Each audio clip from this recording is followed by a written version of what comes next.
Hi, my name is Eskil Steenberg, and in this video I'm going to show off my animation tool. This character animation tool is written around a library that does procedural animation, and it gives you this little character, hello, and he's fully IK and kind of animated by himself. So what's interesting about this is that normally in animation you have characters that are sort of canned and you have animators making them. The idea here is more to sort of teach the character to be able to use items and things like that, and then have the animation system make the animation on the fly. So for instance, if we asked a guy to pick up a gun, you'll see he'll move his hands to pick out the gun. So this pose, he's now holding the gun, but he can actually change when I'm looking in a different direction. So aiming the character also aims the gun.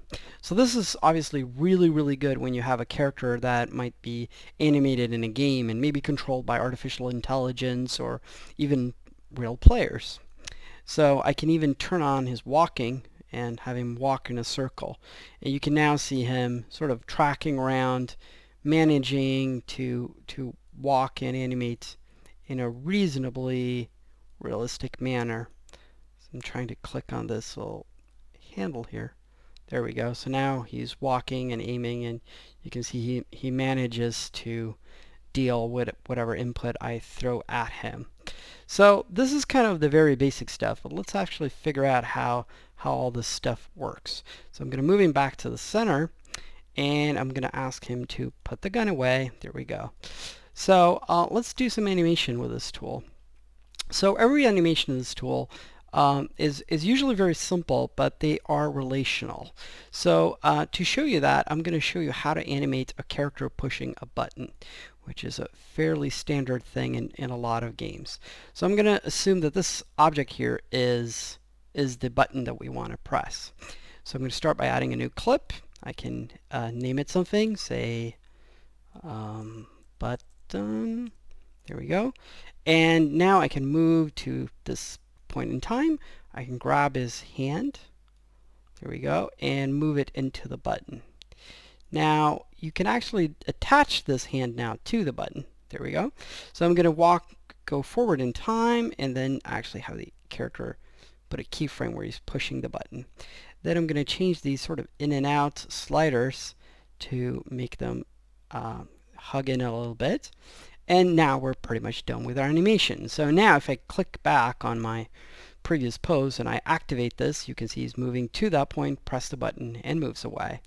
The really nice thing is now if we move the button over here, he'll still be able to click the button. He just has to reach out a little bit more. And if we, for instance, imagine that we rotate this button and make it smaller, and we put it above him, so let's say we're in a cockpit or something like that, he will still be able to click the button. Even if the character is doing something else, so we can actually bring up our gun again. So now he's holding his gun, he's preoccupied with something else, but at any time he can click the button. So this shows you how really easy it is to teach a character to do something really complex that would be really hard to do with keyframed animation, because the character would have to stand in the right position and so forth. And the idea is also to make it really easy for the programmer to just drop a character in. So for instance, the character system handles what he's holding on to. So let's change this weapon to a pair of binoculars. So obviously he puts his gun back and picks up his binoculars. And now I can look around with binoculars, and at any time I can say, well, just push the button while you're doing that. So this is really where this system shines, in sort of all the nice transitions and the characters that can do multiple things and have multiple animations at the same time. So finally, I want to show off how you can actually animate really quickly in this. So if you're a big studio, you might have a motion capture studio. I, on the other hand, don't, because I'm a single guy in a little apartment. So I wanted something similar to that. So let's make this guy wave. So I'm going to start a new clip, and I'm basically just going to click record. So now I'm going to grab his hand and say hello and put it back. So now it automatically created these keyframes, and I can just click to start playing the animation. Slow it down a little bit. I can go in and grab individual keyframes, and I can grab a keyframe and, for instance, say he's going to slap his head. And that actually now is attached to his head like that. And the character can actually change. So if I bring up the setup for the character, here you can see that if I now change his head size, you can see that that keyframe is actually attached to that point of his head. So it will work no matter how long his arms are or short they are or whatever you want. So I can, for instance, make him have really short legs and really long arms and a really big butt. And he will still be able to walk and wave, and if you want him to, he can still push the button. I think, let's see.